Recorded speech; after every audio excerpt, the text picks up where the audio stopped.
Ngayong araw guys, nag-alarit si Rivero na naman tayo. Grabe, after the game as usual, hindi na naman tayo nakitaan ng pagkahagard. Ano bang sikreto mo Francis? Bakit ka ganyan? Pag uwi, nakatanggap pa ng 999 friend request? Hahay, ang pogi ko talaga.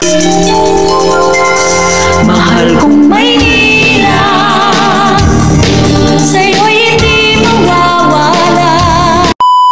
Good morning, another handsome morning na naman. So ayun, as usual, bago natin simulan ang video na to, pakitaan ko muna kayo ng aking pamatay na dimple, bagang. Okay, fast forward, for the first time kakatapos lang natin maligo dyan. Wala kaming pasok ngayon, kaya naman magpa-practice ulit kami ng aming ginagawang speech choir para sa eskwelahan. Unang practice namin ay nung nakaraang video, kung saan nag-donate tayo sa kalaban. After ng practice kasi ay naglaro kami ng basketball. Ngayon, same scenario pa rin, mag-practice ng speech choir tapos mag-donate na naman sa kalaban. Charis lang, babawi kami oy kasi pangalawang araw na to namin. Galit na ang choreographer namin. Ang usapan alas 9 ng umaga tapos alauna na ng tanghali kami dumating. Pero hindi ako magpapatinag kasi yung objective natin sa pagpunta dito ay mag-donate sa kalaban, ay maglaro pala ng basketball. At dahil late kami ng kaklase kong si Brian, lunch break namin alas 2 na. Guys, ito pala ang pangtawid gutom ng mga gwapo. Ice drop lang sapat na.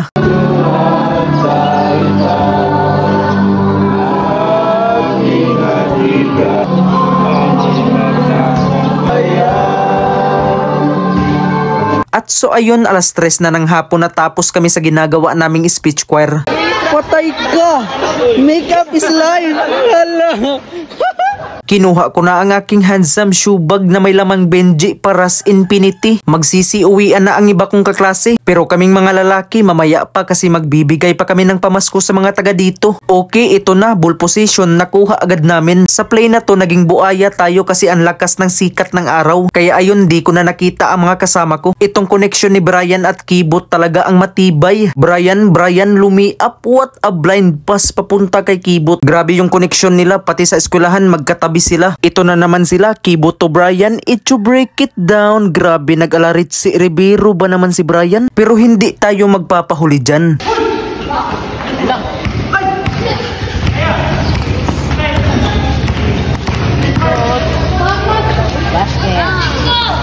Nahahalata ko na hindi sila sumasabay sa mga layup ko. Siguro baka alam na nila kung sasabay sila, baka ma-TikTok sila.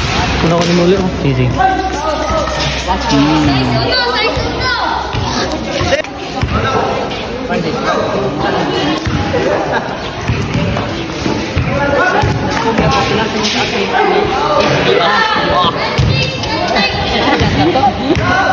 Guys, ito yung unang laro namin ngayon. Huwag na kayong magtanong kung sinong nanalo. Basta ang mahalaga, after the game, hindi tayo nakitaan ng pagkahagard. Pakay nga namin dito ay mag-donate lang sa kalaban. Classmate kong si Justin parang nasa Araneta Coliseum lang. Malamig daw ang kanyang pakiramdam. Tapos itong isang to nagsumbong sa jowa nung kami natalo. Pero guys, rumibansi pa kami isang beses. Pero dito ko talaga masasabi na hindi talaga sapat ang never enough. Kahit gaano ka pa kagwapo, kahit may advantage pa kayo sa itsura, tapos ang kalaban nyo ganito ka shooter,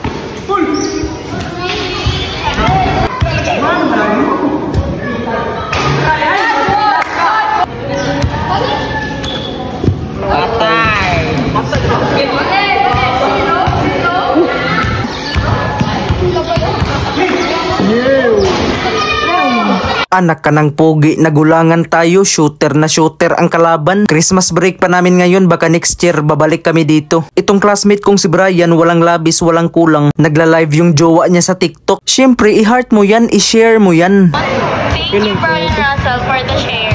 Brian. Very good love, very good. Very good love. Hahay, buti pa siya panalo. Samantalang kami talo 2 beses. Pero okay lang, naniniwala naman ako sa kasabihang hindi mahalaga ang magwagi. Ang mahalaga ikaw ay nakibahagi. So ayun lang guys no, di ko na pahahabain ang video na to. Hanggang sa muling pagiging gwapo, paalam.